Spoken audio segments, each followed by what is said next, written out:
Hi, and welcome to Kane's Top 5 Under 5, the five most important stories in cybersecurity for July 2024. This month, it's almost all about the law. Our first story is about the recent SEC settlement with R.R. Donnelley and Sons Company, RRD, for not maintaining adequate internal accounting and disclosure controls. The SEC claims that RRD violated Section 13b(2)(b) of the Security Exchange Act of 1934. RRD agreed to a $2.125 million civil penalty. This is the second instance where the SEC has used Section 13b(2)(b) following a cyber attack, with the first case against SolarWinds Corporation still in litigation. Two SEC commissioners have publicly criticized this approach, arguing it overextends the SEC's reach by using unrelated statutes to enforce cybersecurity controls.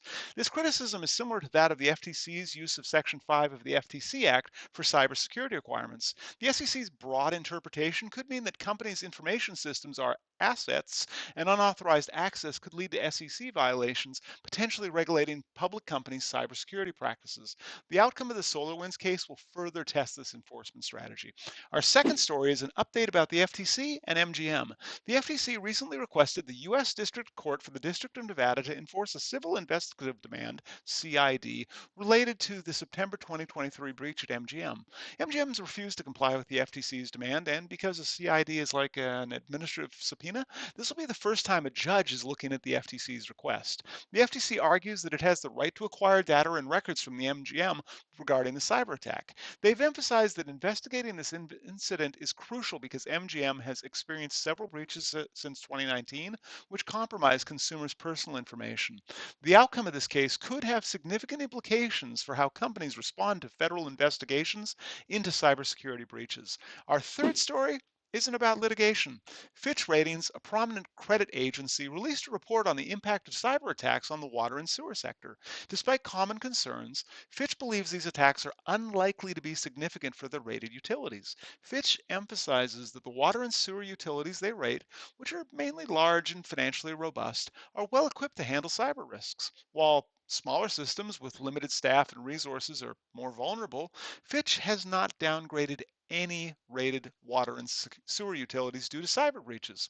They assess cyber attacks as an asymmetric risk, focusing on governance systems and management responses. Financial impacts from breaches, such as increased operating costs and reduced liquidity, could lead to negative rating actions. Additionally, cyber breaches may compound financial pressures from inflation and regulatory mandates, potentially resulting in rate increases. But this runs counter to the frequent media narrative about cyber risks to utilities. Turning back to the courts, our fourth story is about the Supreme Court, who agreed to hear a case involving Facebook and Amalgamated Bank. The case will decide if risk disclosures can be considered false or misleading if they do not include a past risk that has already occurred but poses no future threat. The Supreme Court's ruling could clarify the standards for risk disclosures nationwide. This is based on a divided decision by the Ninth Circuit panel, which found that Facebook could be liable for securities fraud under Section 10b due to its 10K disclosures. Facebook's disclosures suggested that security breaches and improper access to user data could harm Facebook's business, even though Facebook knew that Cambridge Analytica had improperly accessed user data. The court's majority stated that Facebook's risk disclosures were misleading since the risk had already happened, while the dissent argued that the statements did not imply that no breaches had occurred. Oral arguments are set for October 2024, with a decision expected by September 2025.